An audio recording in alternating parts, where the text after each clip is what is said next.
I'm Rob Licuria, Senior Editor at Gold Derby, here with Brian Peterson and Kelly Souders, creators and showrunners of The Hot Zone Anthrax.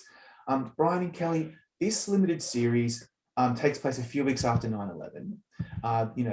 We all recall vaguely, maybe even, that anthrax scare with those unsuspecting victims across the country. And it follows a team of FBI agents and scientists as they race to uncover who is responsible. So after the success of the first season or first series in this anthology, how and why did you decide that this would be the right follow-up and to look back at that really important turning point in the history of our country? I think I'll jump in really quick. Yeah, go for it. I think one of the things we loved about the first season is that it was a bit of a procedural, a bit of a horror story, but it really, at the end of the day, was a character study of these people caught in this impossible situation. And what Anthrax gave us was another one of those situations. The character of Bruce Ivins, who's the alleged perpetrator, spoiler, is just a fascinating person. And then pairing him with Daniel Day Kim's character, who is an amalgamation kind of so many different FBI agents who followed that case and worked really hard tirelessly, give us an opportunity to do the kind of character work that we love to do. Sorry, Kelly, jump in. No, that you covered it.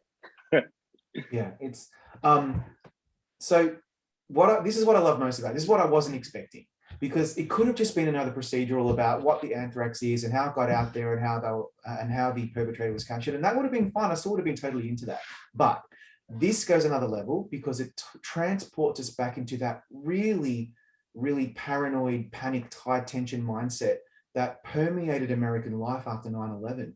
And we've almost forgotten about what that felt like, because it's such a long time ago now. But we all lived through it. I mean, I just wonder, it was so jarring and unsettling as I got into the story.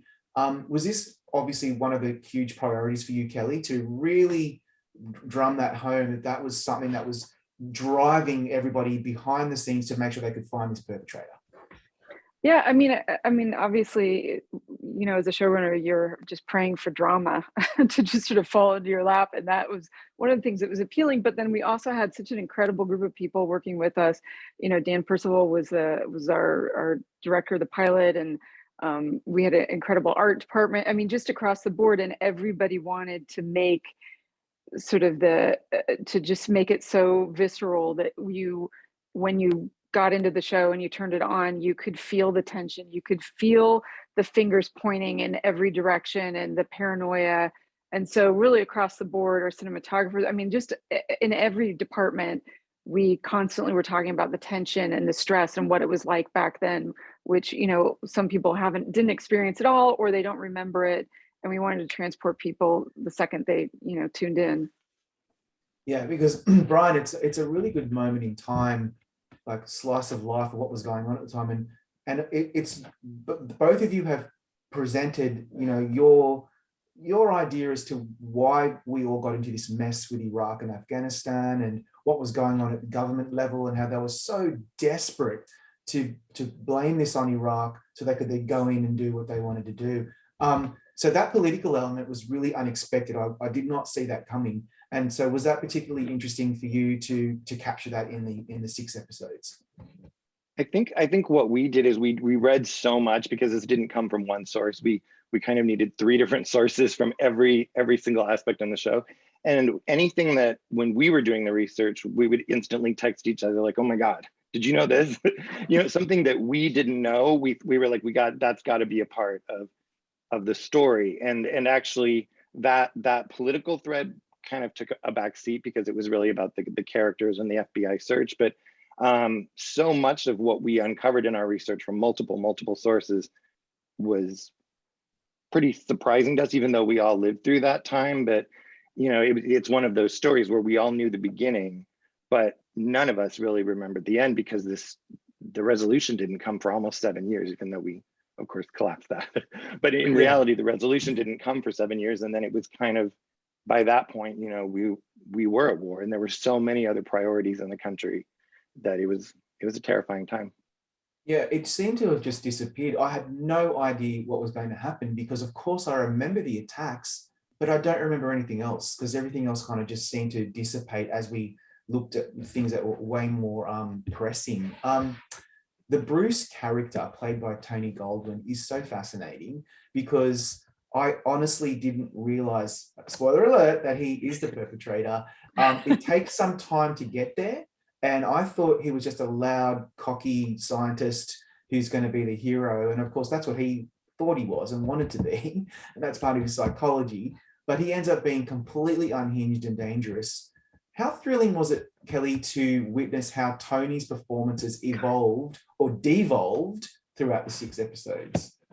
I mean, that's kind of what you live for when you're doing this, is to get the footage in and get goosebumps. And that was certainly, when we were watching Tony and his performances coming in, that's really what was happening, just, across the board at all of us. And, I mean, it's a fascinating character, and we very much wanted to represent him in one way in episode 1. And if you watch from episode 1 to episode 6, it's like 2 different people, but we also wanted to like ground it and not make it seem insane, because I think that would be a disservice. And I think Tony really approached he's just phenomenal, but he really approached it the kind of the way we did, which is like, how do you get at the most human side and the most human aspects so that you can find yourself relating, and then suddenly stepping back and going, wait a second, I'm not supposed to be able to relate to that, or I don't relate.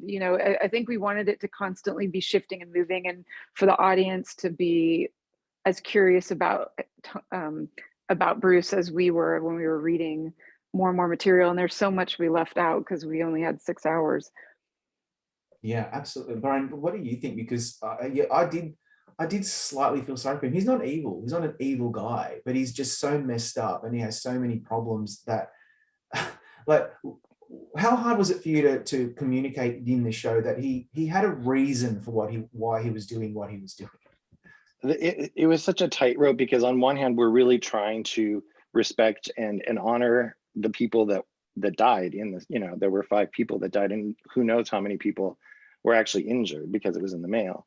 And so, but at the same time, it was only fair to do a respectful treatment of the mental illness that he really seemed to be going through at the time.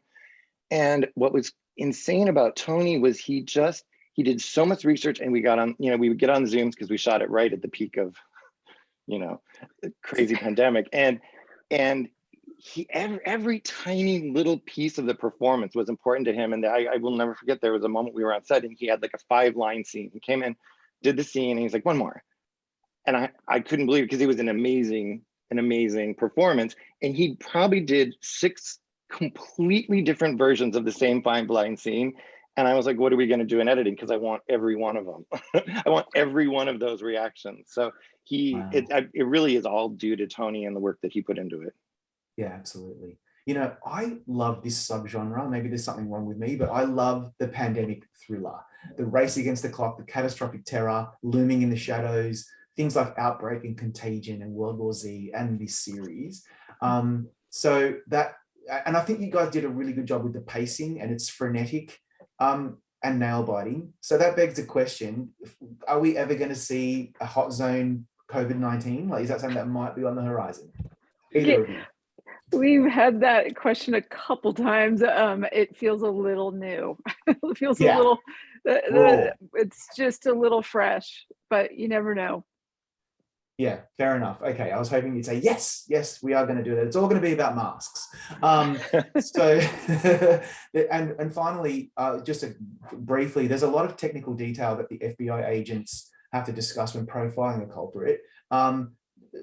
How hard is it to get that level of authenticity? Do you have to bring in a lot of consultants? Right. With both of the seasons, we brought in some just fantastic consultants. The first season on Ebola, and this season we had a great FBI guy. We had a medical.